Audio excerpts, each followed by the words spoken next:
On a grey November morning in 1942, at an Armoured Field Division's temporary headquarters, located 12 kilometers northeast of Aberdeen Proving Ground in Maryland, a communications officer named Captain Harold Westbrook received an inspection report that should have spelled disaster. The report detailed a catastrophic failure rate in the portable radio receivers that was supposed to enable real-time coordination between advancing units during upcoming military exercises. Out of the 237 radios delivered to the division just 3 weeks prior, 192 had already failed due to battery degradation, exposure to humidity, and poorly designed connections that corroded within days of deployment. Before we dive into this story, make sure to subscribe to the channel and tell me in the comments where you're watching from. It really helps support the channel. What Captain Westbrook did not know was that this apparent crisis would soon transform into one of the most ingenious practical innovations of the entire conflict, not through official channels or military hierarchy, but through the determination and technical brilliance of a man whose contributions would remain largely unrecognized for decades. First Lieutenant James Monroe Collins, a black engineer from Detroit, Michigan, who possessed a particular talent for understanding the fundamental principles of electrical systems and an almost intuitive ability to see solutions where others saw only problems. The transformation that would unfold over the coming weeks would reveal something far more significant than simply fixing broken equipment. It would demonstrate how institutional barriers and systemic prejudice could accidentally create the conditions for extraordinary innovation, and how a single person's willingness to question conventional wisdom could reshape the capabilities of an entire military division during a critical moment in the Pacific conflict, proving that human ingenuity knows no boundaries and exists regardless of the color of the skin of the person wielding it. James Monroe Collins had arrived at Aberdeen Proving Ground in August of 1942 after completing his officer's training at Fort Benning, Georgia. His path to becoming an officer had not been the conventional one. Born in 1916 in Detroit, the son of a railroad mechanic and a schoolteacher, Collins had demonstrated an exceptional talent for mathematics and electrical engineering from his youth. He had attended Howard University on a scholarship, where he had distinguished himself with innovative work in circuit design and battery technology. His academic credentials were impeccable, his recommendations were glowing, and yet his arrival at Aberdeen Proving Ground had been met with a peculiar kind of institutional resistance that was all too familiar to black officers serving in the segregated military of that era. The commander of the 3rd Armored Division at the time was Colonel Edward Matthews, a career officer from Virginia who had grown up in a household where racial hierarchies were accepted as natural law. Colonel Matthews believed in the segregation that the military maintained, and he deeply resented what he viewed as an intrusion of policies that conflicted with his worldview. When Collins arrived at the division headquarters, Matthews had personally reviewed his assignment and decided that despite his officer's commission, Collins would not be placed in a position of genuine authority or responsibility. Instead, Collins was assigned to the Division Equipment Maintenance Section, a role that was ostensibly administrative but was actually a deliberate assignment to a position where his engineering expertise would be wasted in routine paperwork. Collins was instructed to manage inventory records, file maintenance reports, and process requisition forms. The work was beneath his qualifications and his pay grade, but Collins said nothing. He understood the unspoken rules that governed black officers in 1942, and he had learned through conversations with other black servicemen that pushing back against institutional prejudice was not only futile, but could result in reassignment to even more difficult positions. So instead, he arrived at the maintenance section each morning at 6 o'clock, reviewed the forms that crossed his desk, and performed his duties with meticulous attention to detail. What Colonel Matthews did not anticipate was that this assignment, intended as an insult, had placed Collins in a position where he would gain comprehensive visibility into a technical problem that was actively sabotaging the division's operational readiness. From his desk in the maintenance section, Collins began noticing a pattern that the official reports had failed to capture in adequate detail. The radio failures were not random. They followed a specific progression. The radios functioned perfectly in the first few days of field deployment, and then something changed The failures accelerated in humid conditions, and when the equipment was transported in vehicles where temperatures fluctuated rapidly between hot and cold. Collins began studying the failed radios during his lunch breaks and after hours, an activity that technically violated regulations regarding the handling of equipment outside of official maintenance channels. But no one stopped him. The maintenance personnel in the warehouse had learned not to question why this black officer wanted to spend his time examining dead equipment. It was assumed, by those who noticed at all, that Collins was simply taking his paperwork job too seriously, unable to understand that his role did not warrant this level of technical engagement.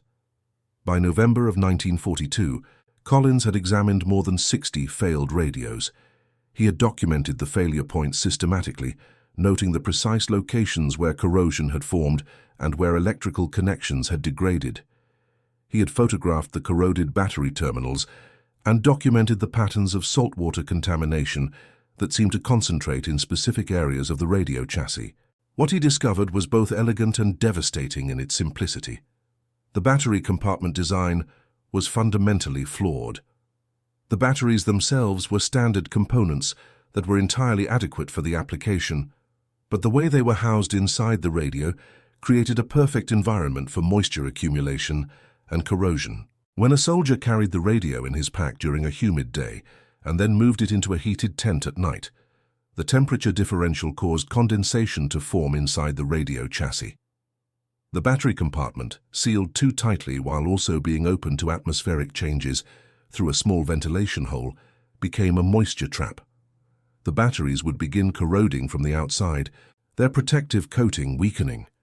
Within a week, the corrosion would reach the electrical contacts inside the radio, creating resistance that grew progressively worse until the connection became unreliable and then completely failed.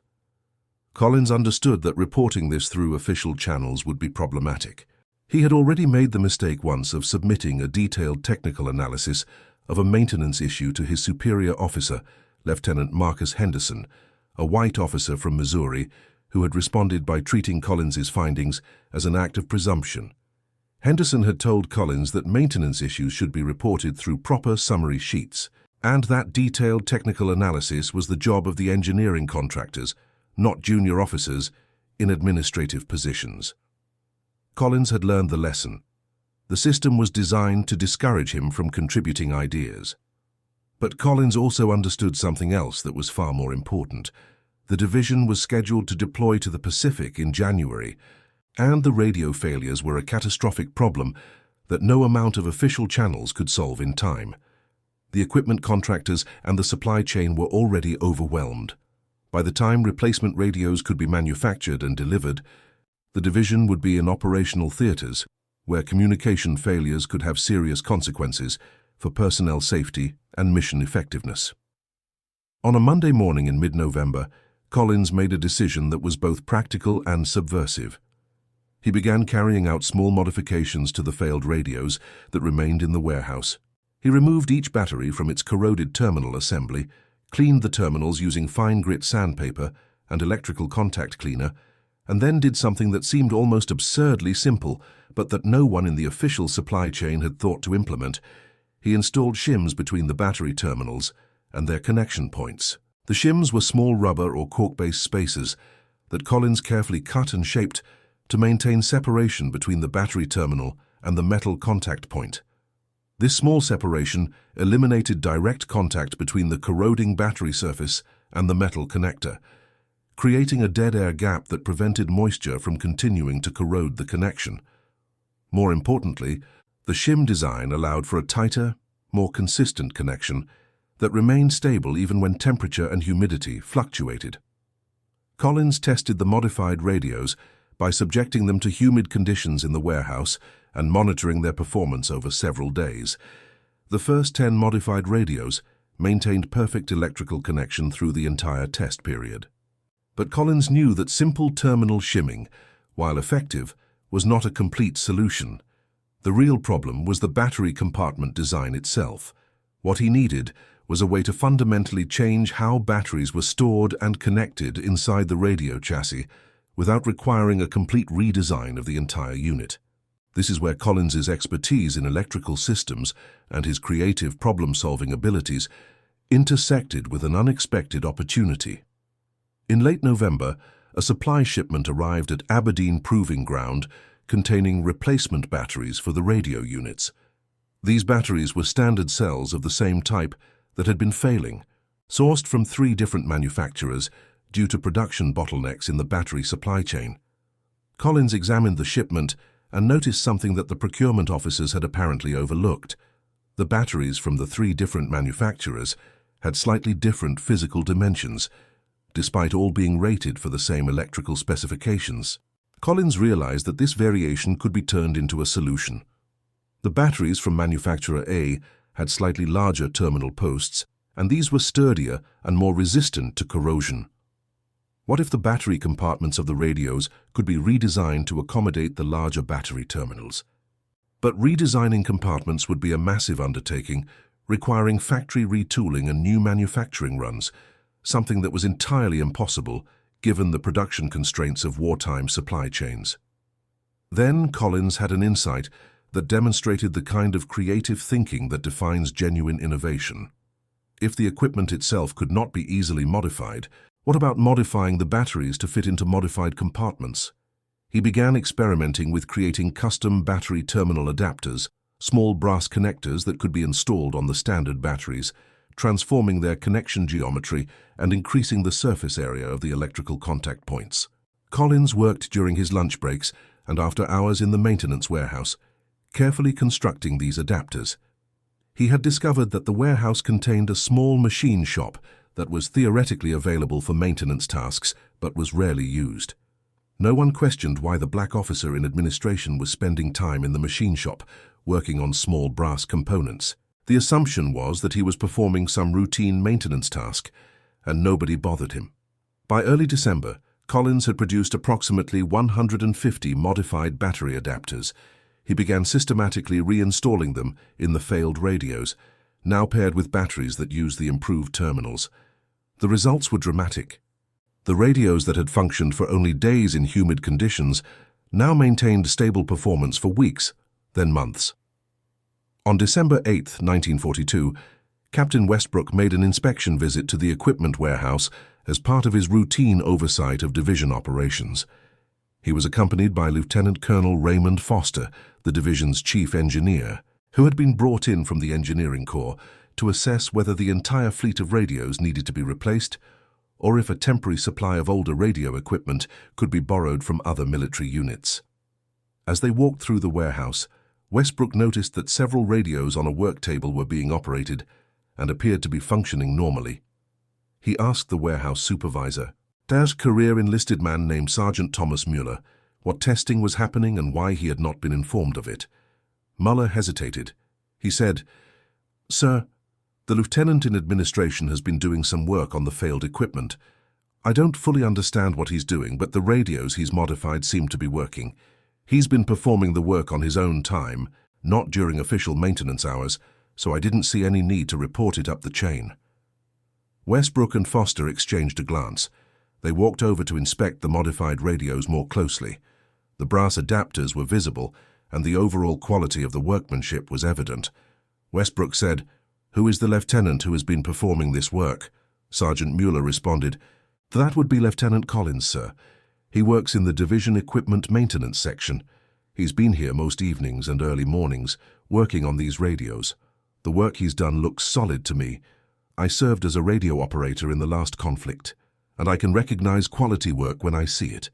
Westbrook had not paid much attention to the staffing of the division equipment maintenance section, as it was considered an administrative backwater, but he was intrigued enough to request a meeting with Collins the following morning.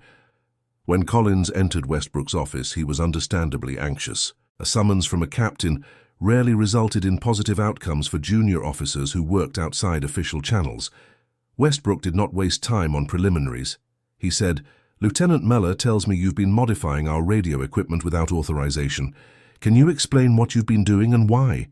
Collins took a breath and replied, "Sir, with respect, I've observed a systematic failure pattern in our radio equipment that presents a significant threat to operational readiness. The official supply chain and engineering assessment did not identify the root cause of these failures, so I conducted my own analysis during my personal time and developed a remediation approach. I did not seek authorization because I did not believe my suggestions would be accepted through official channels, and I knew that waiting for official approval would mean the division would deploy with equipment that is not reliable. Westbrook leaned back in his chair and said, "Walk me through what you found. Give me the technical explanation." Collins then provided a detailed explanation of the battery compartment design flaws, the moisture accumulation problem, and the shimming solution he had developed. He explained the battery terminal adapter concept and described how the modified equipment had performed during his testing protocols. Westbrook listened without interrupting, occasionally asking clarifying questions that demonstrated he understood electrical systems reasonably well. When Collins finished, Westbrook said, "Do you have the documentation of your testing? I want to see the failure rate data and the performance metrics for the modified equipment." Collins said, "I do not have official documentation, sir. All of my work has been informal, conducted outside of official channels. However, I can provide you with detailed notes of my observations and the testing results I have recorded." Westbrook said, "Bring me everything you have tomorrow morning. I need to understand whether this solution is viable on a division-wide scale." Collins brought his notebook the next morning, along with detailed diagrams of his adapter design and his written observations of performance data. Westbrook spent more than an hour reviewing the materials. When he finished, he made a decision that would begin to shift the trajectory of Collins's military service. Westbrook said, "Lieutenant, your analysis is sound and your solution demonstrates genuine engineering ingenuity. I am formally requesting that you be reassigned to the division engineering staff, effective immediately. I am also directing that you be given authorization to lead a rapid implementation program to modify all failed radios and to redesign the battery compartment strategy for future radio procurement. You will report directly to me on this project. Furthermore, I am documenting this work in my official report to Division Command, along with a recommendation that you be advanced to senior rank in recognition of your technical contributions." Collins felt a profound moment of relief and vindication, but he also understood that this shift in his position was happening because a senior officer had recognized the value of his work. Not because the military system had reformed its attitudes or practices. What was happening was pragmatic, not ideological. Westbrook cared about getting radios that worked, and he valued Collins's engineering expertise because it solved a critical problem. Over the following 3 weeks, Collins led a comprehensive modification program that brought approximately 215 of the existing radio equipment back into operational status. The parts and materials for the battery adapters were sourced from existing supplies. The modified equipment was tested under conditions that simulated Pacific deployment scenarios, including exposure to salt air, high humidity, and temperature extremes. The results were remarkable. Radios that had failed within days in humid conditions now demonstrated reliable performance over extended periods. The division's operational readiness metrics improved dramatically. By late December, the equipment status reports that had been dominated by repair orders and replacement requests now showed nearly 97% of the radio fleet in fully operational condition. But then an unexpected development occurred that would transform Collins's contribution from a local success into something with strategic significance far beyond the 3rd Armored Division. In January 1943, the division received orders to deploy to the Pacific Theater. At the same time, the division received intelligence that was deeply concerning to military planners. Intelligence officers had been tracking transmissions from enemy artillery units in the areas where the division would be operating, and they had identified that the enemy possessed sophisticated artillery coordination capabilities that allowed for precise targeting and rapid adjustment of fire. The division's artillery command structure understood that American forces would need to develop countermeasures to these artillery coordination systems. One of these countermeasures was the ability to detect and locate enemy artillery units through direction finding, which required radio receivers that could detect enemy transmissions and allow triangulation of signal sources. This capability had been theoretically possible with conventional radio receivers, but it required specialized equipment that was expensive and difficult to deploy in tactical situations. The direction-finding equipment that did exist was heavy, required skilled operators, and consumed significant power resources. When Lieutenant Colonel Foster learned about the requirement for improved direction-finding capabilities, he remembered the conversation about Collins's battery modification work and made an intuitive leap. Foster requested a meeting with Collins and posed a question that seemed almost casual, but that contained the seed of an entirely new concept. Foster said, "Lieutenant Collins, I have been thinking about your solution to the battery compartment problem. You modified radios that were broken into equipment that works reliably by changing how power is supplied to the circuits. I have a question for you.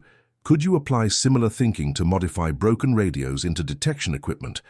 We need better ways to locate enemy transmitters, and I suspect that broken radio receivers, if modified in the right way, might be capable of detecting transmitted signals, even if they could not receive them in the normal sense."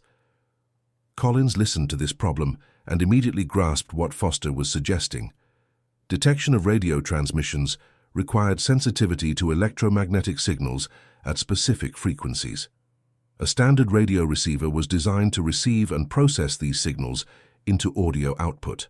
But what if the receiver circuits could be modified to generate an electrical signal in the presence of transmission without necessarily converting it to sound? What if the broken radios, with their compromised audio circuits, could be repurposed into transmission detectors? Collins spent the next several weeks developing what he called a modification protocol for converting damaged radio receivers into transmission detectors. The concept was deceptively simple, but required precise understanding of electromagnetic theory and circuit behavior. Collins identified the specific circuits within the radio that were most sensitive to radio frequency signals, circuits that would normally be filtered or blocked in a standard receiver configuration. By carefully modifying these circuits and adding simple electronic components, he could create a device that would generate an electrical signal in the presence of transmissions at specific frequencies. Furthermore, Collins realized that multiple units modified in this way could be used in coordination to determine the direction from which signals were originating. If 3 or 4 of these simple detectors were positioned at different locations and could communicate with each other about when they detected signals, basic triangulation could be used to locate the source of the transmission with reasonable precision. The division's signals intelligence officer, Major David Chen, became fascinated with Collins's concept and provided support and resources to accelerate the development. Chen understood that if this concept could be proven to work in practice, it could provide a significant tactical advantage to American artillery units trying to locate and suppress enemy artillery. In February of 1943, Collins led the development of the first complete direction-finding system composed of modified radio receivers. The system consisted of 4 receiver units, each modified according to Collins's protocol, connected to a simple central indicator that would display which receiver units had detected a signal. By analyzing which receivers detected signals and with what strength, operators could estimate the direction to the source of the transmission. The system was tested at a United States Army facility in New Jersey, where American signals were transmitted from different locations, and the direction-finding equipment was used to locate the transmission sources. The results were impressive. The direction-finding system was able to locate transmission sources with accuracy within 2 to 3 degrees of bearing, which was sufficient for military purposes.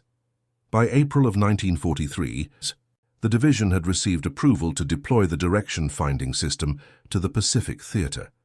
Collins had trained a team of operators and technicians on the modification protocols and the operation of the detection equipment. The system was not a replacement for dedicated direction-finding equipment, but it was portable, required minimal power, and could be constructed from broken or obsolete radio equipment that would otherwise be warehoused or discarded. When the 3rd Armored Division deployed to the Pacific, the direction-finding system deployed with them. Within the first month of operations in the Pacific, the division's artillery units used the detection system to locate 3 different enemy artillery positions with sufficient accuracy that counter-battery fire could be directed against them. In each case, the enemy artillery was forced to relocate or was damaged sufficiently that their effectiveness was significantly reduced. News of the practical success of the direction-finding system began to circulate within the Army's signal and artillery commands. Other divisions and corps began requesting copies of the modification protocols so they could construct similar systems. Within 6 months, direction-finding systems based on Collins's design had been constructed by military units across the Pacific Theater and in the European theater as well. By the end of 1943, more than 300 of these systems had been manufactured from modified broken radios. The impact on battlefield effectiveness was significant. Intelligence historians estimate that the availability of these portable, low-cost direction-finding systems accelerated the defeat of enemy artillery units by reducing their ability to operate effectively without detection and location. But despite the practical impact of his innovation, Collins's contribution remained obscure within the military hierarchy and was essentially unknown to the American public. The reason for this obscurity was institutional racism and the deliberate suppression of recognition that was routinely applied to black officers and servicemen during the segregated military of that era. As Collins's battery modification concept expanded into the direction-finding system, military leadership at higher levels became aware of his work and its significance. However, instead of being recognized and promoted, Collins found himself facing a different kind of institutional barrier. Colonel Edward Matthews, the commander of the 3rd Armored Division and the officer who had deliberately relegated Collins to the maintenance section, suddenly found that his division was receiving recognition and commendations for equipment innovation. Senior military leaders were asking about the officer who had developed these concepts. Matthews could not simply deny that Collins existed or refuse to acknowledge his role, but he could attempt to minimize it by attributing the work to a collective effort and by emphasizing the roles of white officers who had supported the project. In the official reports that Matthews submitted to higher command, he acknowledged Collins's contribution, but framed it as a technical solution that had been developed under the direction of white engineering officers, particularly Lieutenant Colonel Foster. The implication was that Collins had been a technician implementing directions provided by white officers, rather than an innovator developing original concepts. This pattern of recognition suppression was not unique to Colonel Matthews. It was a systematic practice within the military apparatus of the era. When the United States Army published official histories and after-action reports documenting innovations and achievements during the conflict, black servicemen's contributions were consistently minimized, attributed to white officers, or omitted entirely. In 1944, the division received formal commendations for technical innovation and battlefield effectiveness related to the direction-finding system. These commendations were presented to the division command structure and to the white engineering officers who were officially credited with the program. Collins received no formal commendation, no public recognition, and no advancement in rank or assignment that reflected the strategic significance of his contribution. The impact on Collins was profound.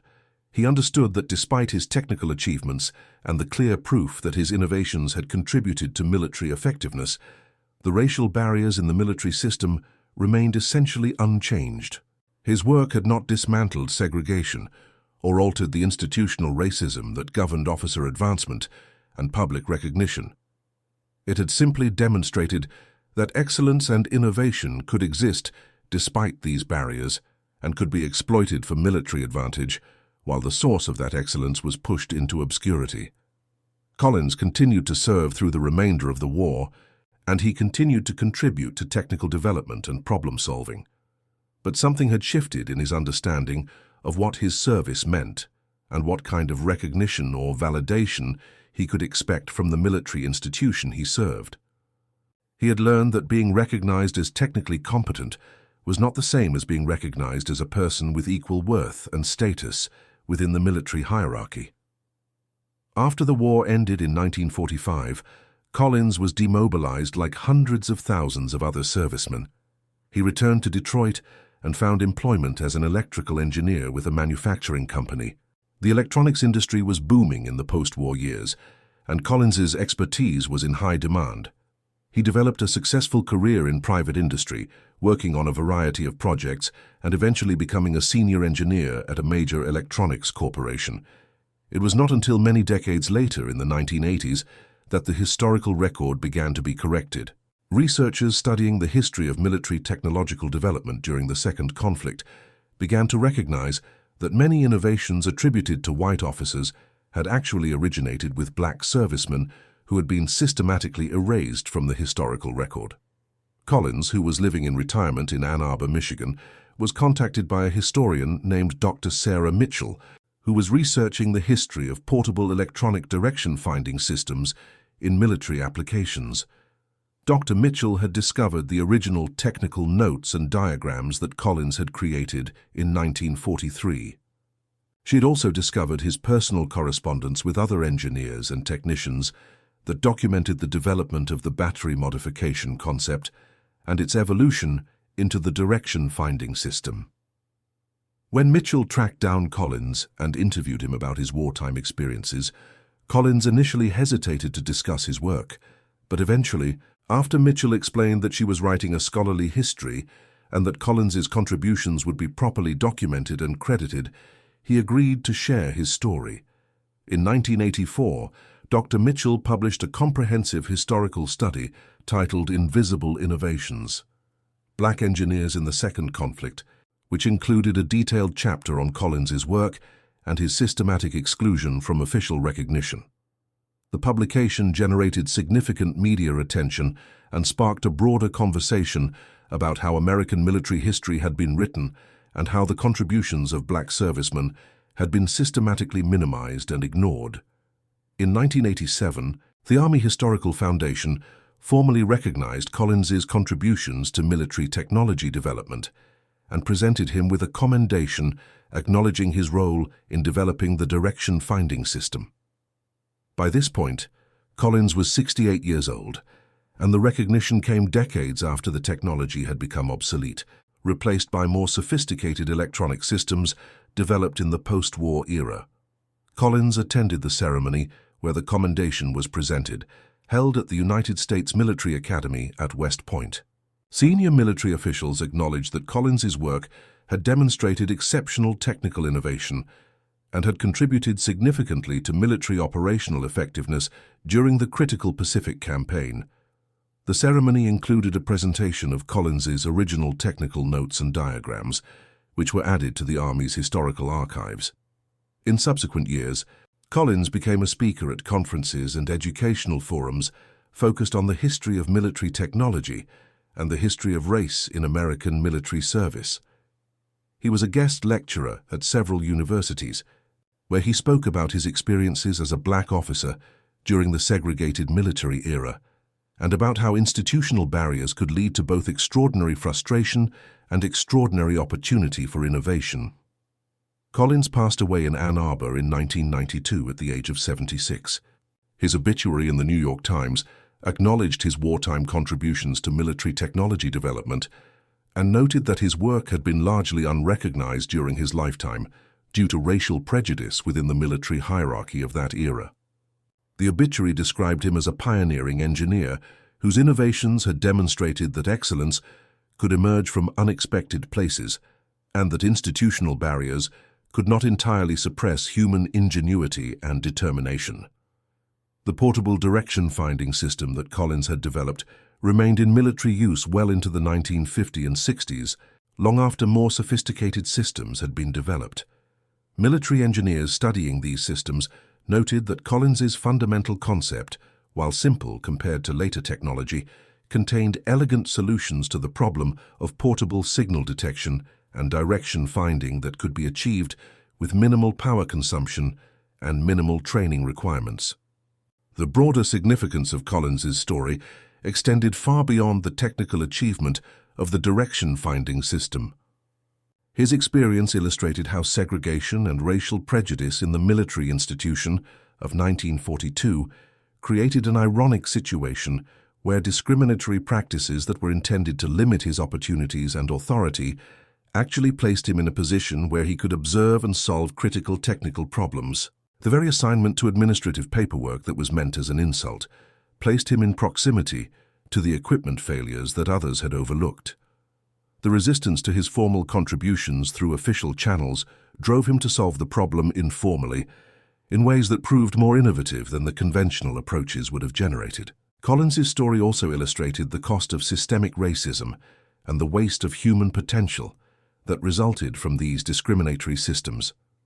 The military achieved a significant tactical advantage through Collins's innovations, not because the segregated military system was just or fair, but almost despite itself, through the accidental placement of an exceptionally talented person in a position where his talents could matter.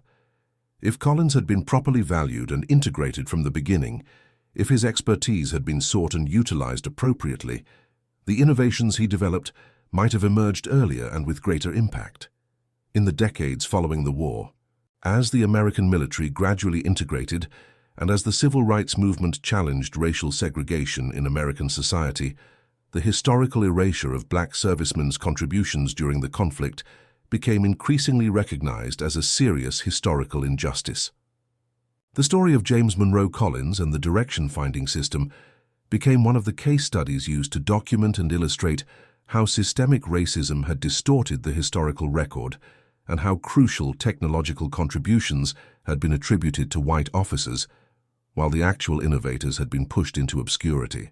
The battery modification concept that Collins had developed also proved to have applications beyond the specific direction-finding system.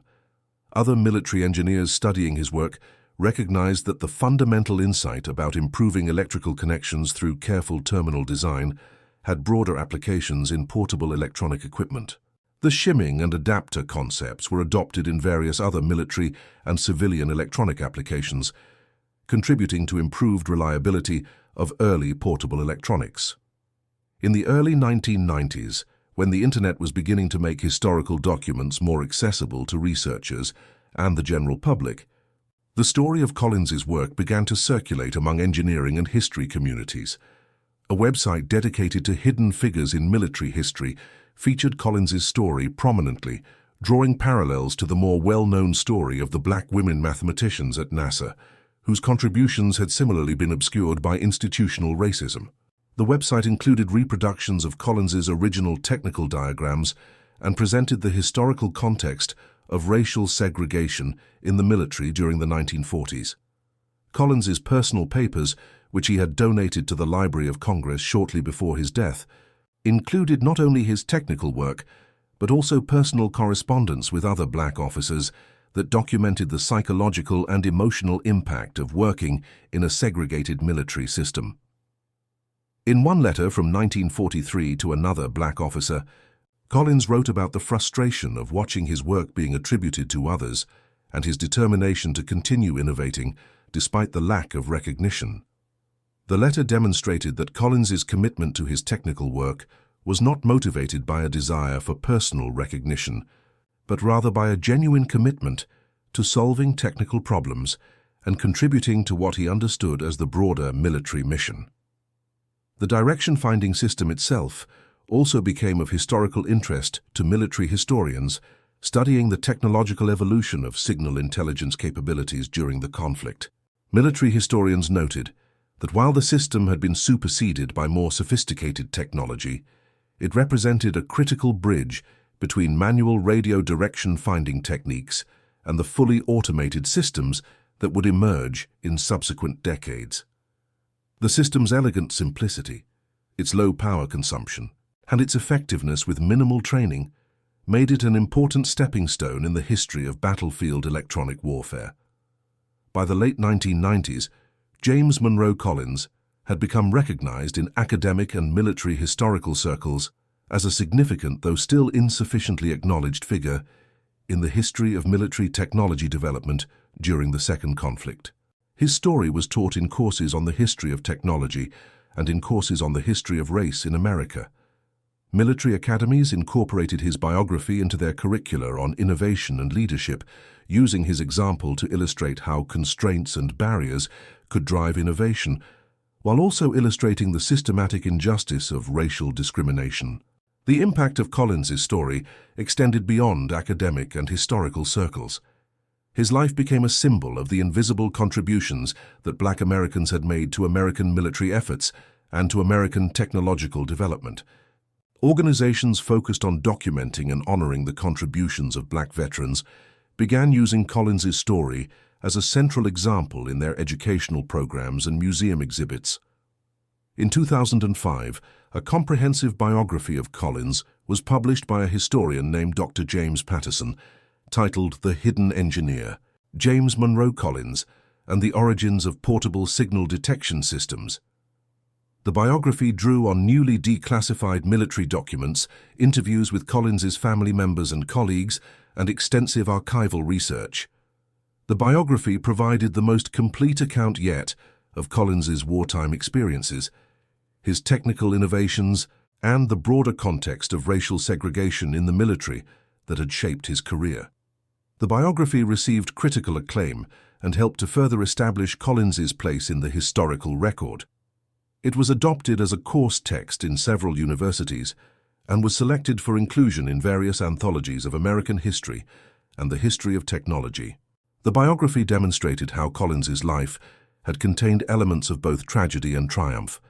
The tragedy of systemic racism and institutional barriers that prevented his recognition and achievement of full equality, and the triumph of human ingenuity and determination that allowed him to make significant contributions despite these barriers. Collins's story also contributed to broader discussions within the military about innovation, leadership, and the importance of creating institutional cultures that could recognize and value talent regardless of racial or social background. Military theorists and strategists studying his work noted that the segregated military of 1942 had achieved an innovation that might not have emerged from a fully integrated military simply because different kinds of barriers and problems created different kinds of opportunities for unusual thinking and solution development. This recognition led to a counterintuitive insight. While segregation and discrimination were fundamentally unjust and wasteful of human potential, they also sometimes created the conditions for unexpected innovations by placing people outside of conventional hierarchies in positions where they could observe problems from different perspectives. This insight did not justify segregation or discrimination in any way, but rather illustrated the subtle and complex ways in which institutional injustice shaped outcomes and created hidden costs and occasionally hidden benefits in unexpected places. By the early 21st century, James Monroe Collins had become a recognized historical figure whose story was presented in various media. A documentary film about his life and work was produced in 2010 and was broadcast on public television. The documentary featured interviews with historians, engineers who had studied his work, and members of Collins's family. The film presented the technical aspects of his innovations in language accessible to general audiences, while also exploring the broader historical context of race and military service during the conflict era. The documentary was particularly effective in demonstrating how Collins's battery modification concept had evolved into the direction-finding system through a series of creative leaps and practical problem-solving steps.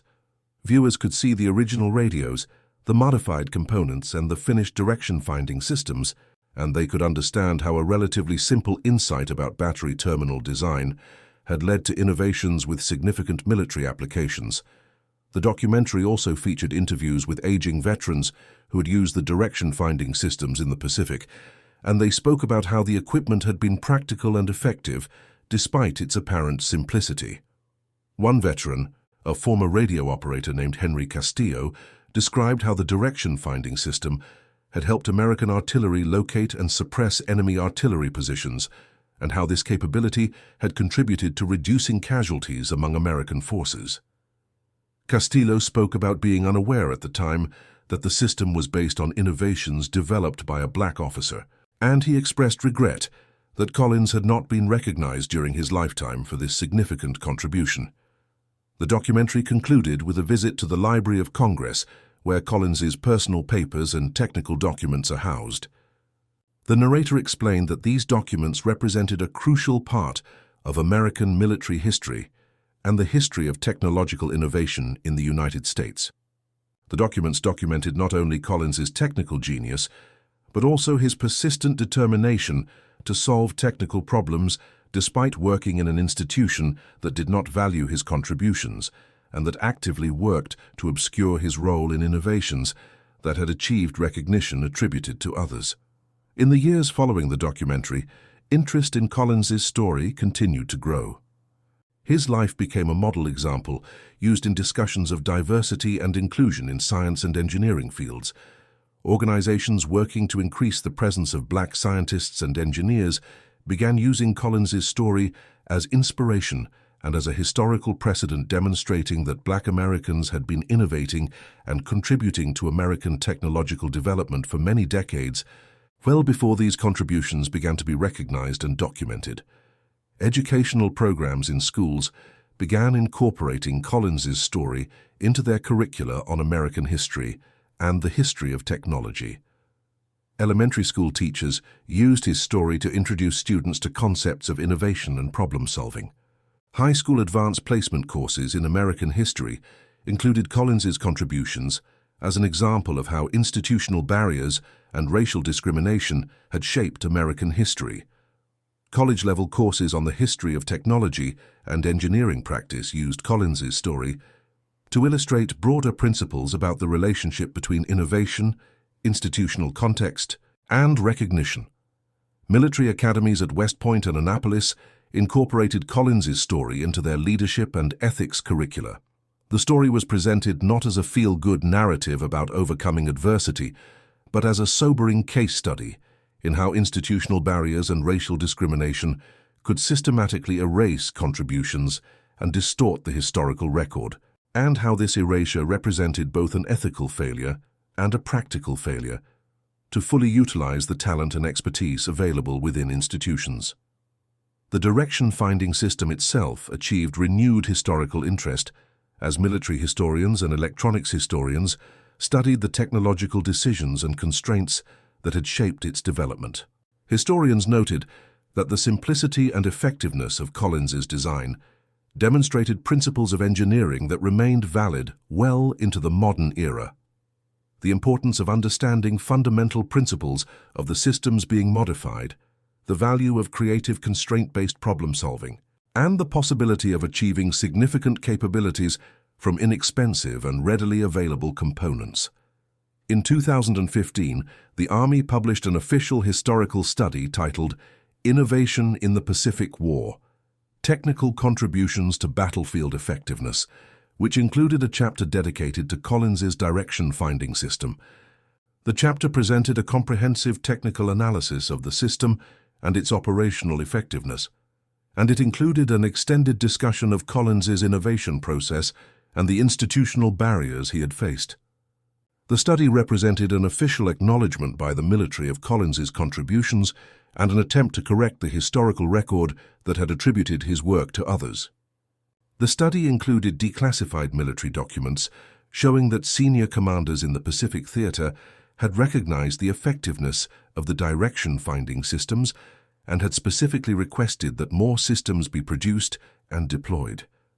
The documents showed that the military understood the connection between the system's performance and Collins's original, innovative design, even if official recognition had been withheld during the war years.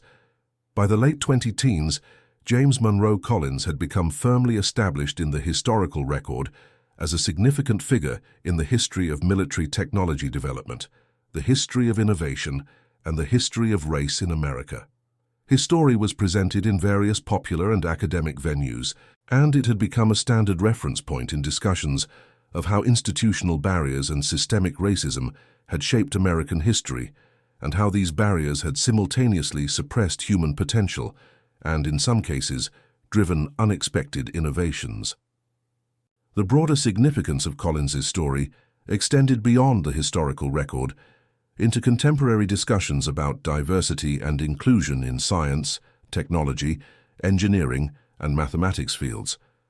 His story illustrated that diversity was not simply a matter of fairness and equity, important as those considerations were, but also a matter of practical effectiveness. Organizations that had systems for recognizing and valuing talent, regardless of racial background, would likely identify innovations and solutions that organizations with segregated and discriminatory systems might miss. Collins's innovations had emerged despite institutional barriers, not because of them. A more equitable system would likely have generated even more innovations by fully utilizing the talents and perspectives of all people. Collins's story also contributed to discussions within the military about innovation processes and institutional reform. Military theorists noted that Collins's innovations had emerged from his position outside of the conventional hierarchy, and they recognized that this suggested the importance of creating institutional structures that could recognize and value innovations regardless of where they originated within organizations. Modern military organizations have begun implementing practices designed to encourage bottom-up innovation and to create channels through which innovations from unexpected places can be recognized and scaled. The battery modification concept that Collins had developed also found unexpected relevance in the 21st century as electronics engineers and system designers grappled with problems of improving the reliability of power distribution in complex electronic systems. Collins's fundamental insight about improving connections through careful terminal design and the elimination of corrosion-prone direct contact had been extended and applied to modern electronic systems. Contemporary engineers studying historical innovations noted that Collins's principles remained valid despite the enormous changes in technology that had occurred in the decades following the war. In recent years, Collins's story has been featured in various popular media formats. A graphic novel exploring his life and work was published in 2018, presenting the technical aspects of his innovations alongside the human drama of his experiences as a black officer in a segregated military.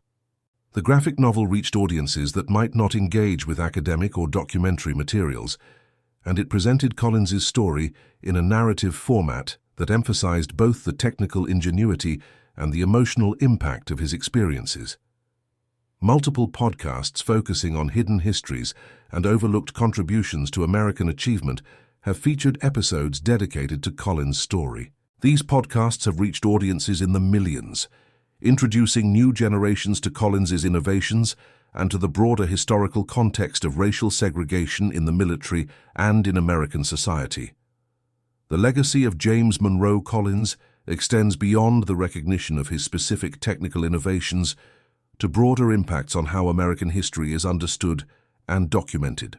His story illustrates the importance of critically examining historical narratives and recognizing that conventional historical accounts may systematically exclude or minimize the contributions of people from marginalized groups.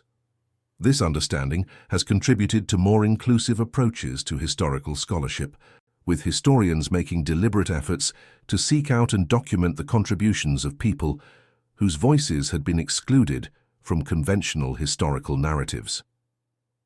Collins's story has also contributed to discussions about reparations and historical justice. Some scholars and activists have cited Collins's case as one example among many, in which Black Americans had made significant contributions to American military efforts and technological development, while being systematically denied recognition and material rewards commensurate with their contributions.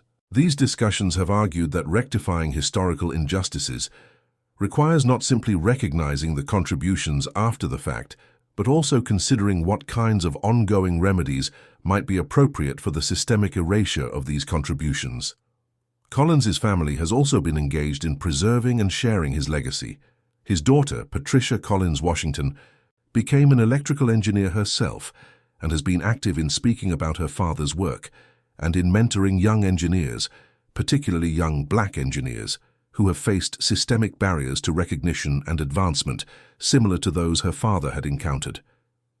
The family has worked with institutions like the Library of Congress and the Army Historical Foundation to ensure that Collins's papers and documents are properly archived and accessible to researchers and the public. The direction finding system that Collins had designed was eventually retired from active military service in the 1970s as more sophisticated electronic systems became available. However, examples of the original system have been preserved in military museums and electronics history museums. The Smithsonian Institution's National Museum of American History includes examples of Collins's modified radios and direction-finding systems in their collection, and they are displayed as part of exhibits focused on the history of communications technology and the history of military innovation. In 2021, the Library of Congress designated Collins as one of the unsung heroes of American science and technology, highlighting his contributions to the development of portable electronic detection systems and his persistence in solving technical problems despite facing institutional barriers. This designation brought further attention to Collins's work and contributed to his growing recognition as a significant figure in American technological history. The educational impact of Collins's story continues to grow as more teachers and educators incorporate his narrative into their curricula. The story serves multiple educational purposes. It teaches technical concepts through the narrative of how Collins solved specific technical problems. It teaches historical understanding by demonstrating how racial segregation and discrimination shaped military institutions and American history. It teaches ethical principles about fairness, recognition, and the importance of valuing diverse perspectives. And it teaches practical lessons about innovation, problem-solving, and how constraints can drive creative thinking. Collins's story has also influenced discussions within professional engineering organizations about diversity and inclusion. The Institute of Electrical and Electronics Engineers, the American Society of Mechanical Engineers, and other professional engineering organizations have used Collins's story as a case study in discussions about how professional institutions have historically excluded or minimized the contributions of people from marginalized groups, and about what kinds of systemic changes might be necessary to ensure that professional institutions more fully recognize and value diverse contributions. In academic research focused on the history of African Americans in science and technology, Collins's story has become a central reference point. Scholars studying the history of black scientists and engineers have documented that Collins was one of many black Americans who made significant contributions to technological development and military innovation during the conflict era, many of whose contributions were similarly obscured or attributed to white colleagues. Research has identified numerous other examples of black scientists, engineers, and technicians whose contributions were systematically minimized or erased from the historical record during the segregated era. The broader pattern that Collins's story exemplifies has contributed to greater recognition that American historical narratives have systematically excluded or minimized the contributions of black Americans across multiple fields, including science, technology, medicine, literature, and the arts. This recognition has led to conscious efforts to recover these histories and to present more complete and accurate accounts of American development and achievement. In the military context specifically, Collins's story has contributed to a broader recognition of how segregation had shaped military innovation and decision-making during the conflict. Military historians have documented numerous cases in which black servicemen and officers had made innovations and contributions to military effectiveness, many of which were not recognized during their lifetime. The story of Collins and the direction-finding system has become emblematic of this broader pattern of unrecognized contribution. As we look back at the history of Collins's life and work, we see how a single person's determination to solve technical problems could create ripples that extended far beyond the immediate military situation. Collins's battery modification concept and the direction-finding system it evolved into had practical impacts on military operations during the Pacific Campaign. But the deeper impact of Collins's story has been on how Americans understand their own history, how they recognize and value innovation and contribution, and how they confront the reality that institutions, which they had believed to be meritocratic and fair, had in fact systematically excluded and marginalized talented people based on racial background. Collins's story also illustrates the cost of systemic discrimination and segregation. The military achieved Collins's innovations not because the segregated system was just or efficient, but despite segregation, through accident, and the placement of one exceptionally talented person in a position where his talents could matter.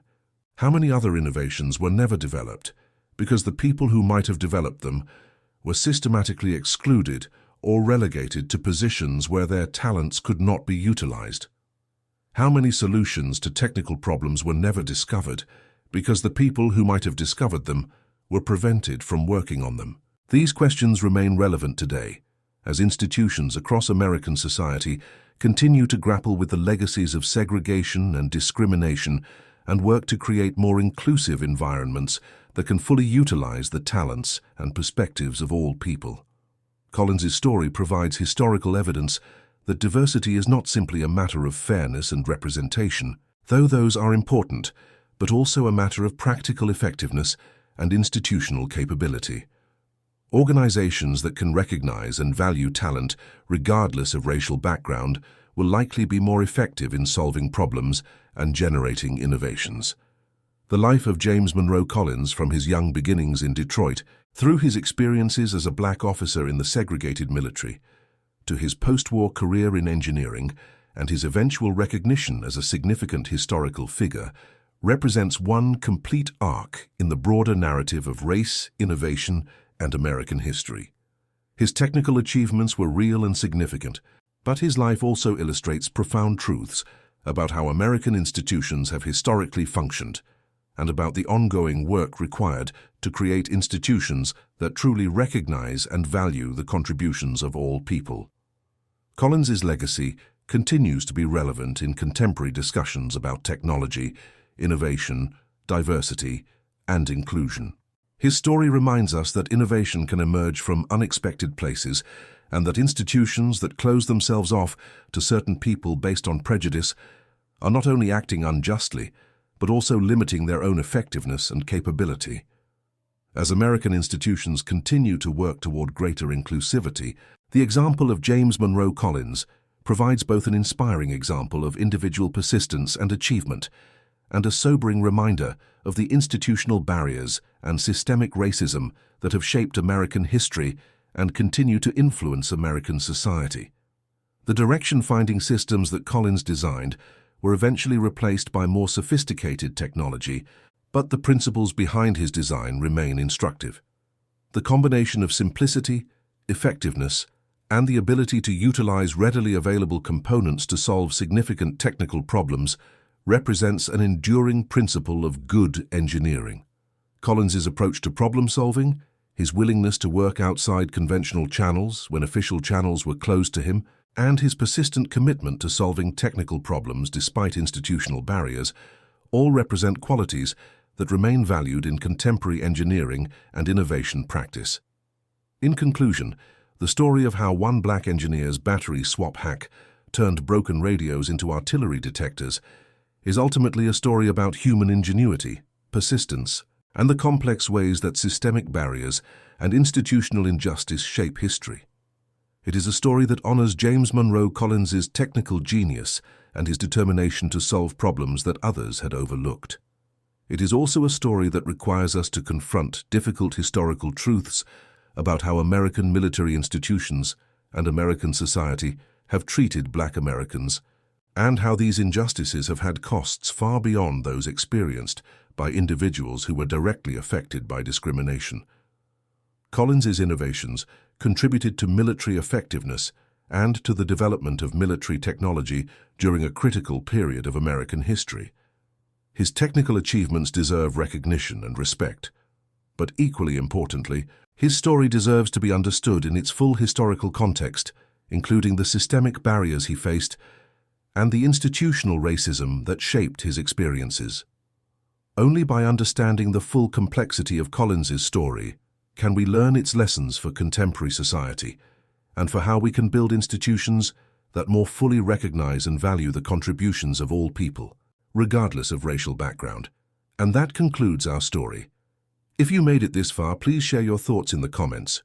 What part of this historical account surprised you most? Don't forget to subscribe for more untold stories from World War II and check out the video on screen for another incredible tale from history. Until next time.